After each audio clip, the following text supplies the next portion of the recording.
השופטת שלי החליטה לשלוח אותי לנירים. שמחתי. פעם לא הייתי יכולה להסתכל על אמא שלי, היום אני מחכה לך כמו לא יודעת מה.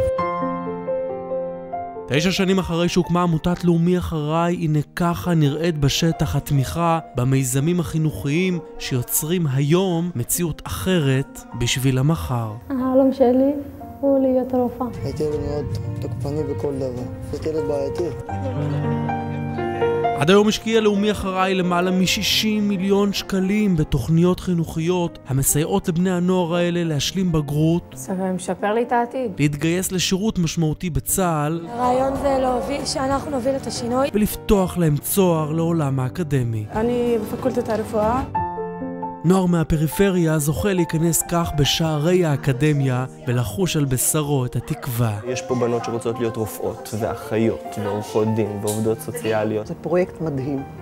הוא מדהים א' בהיקפו. אנחנו מדברים על יותר מ-1,200 תלמידים באזור הנגב, יהודים ובדואים שמשתתפים בו. התמיכה שמגשימה חלום, נותנת תקווה, מעניקה סיכוי. הרגשתי שאני פורצת מחסומים, שאני מתחילה דף חדש. מה שאנחנו עושים בסטרייב, אנחנו מאפשרים לאותם צעירים לקבל סדנה שנותנת להם את אותם כישורים רכים להיכנס לשוק העבודה.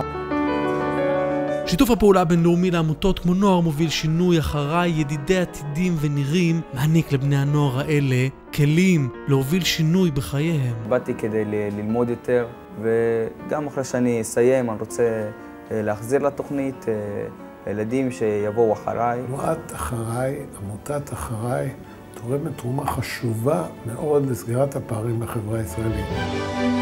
אין דומה להשקעה הזאת בקידומם של צעירים מקצה הארץ ועד קצה בהענקת הזדמנות, במתן כלים של ממש להצלחה בחיים. שאני יכולה יותר, שאני עושה דברים שאני חלמתי ואני רוצה, ואני יכולה להתקדם ולהגיע מפקידה, להיות אחראית, למנהלת, למה שאני רוצה. והשותפות עם בנק לאומי היא לא של יום-יומיים, היא שותפות של שנים רבות. זה לא רק התמיכה של לאומי בתוך התוכנית, אלא באמת החיבור. זה נותן לזה בעצם את היריעה הרחבה יותר. בנק לאומי כל החי, ותודה לכל עובדי הבנק על התרומה הנדיבה מאוד שהוא תורם לתנועת אחריי, שעושה עבודת קודש.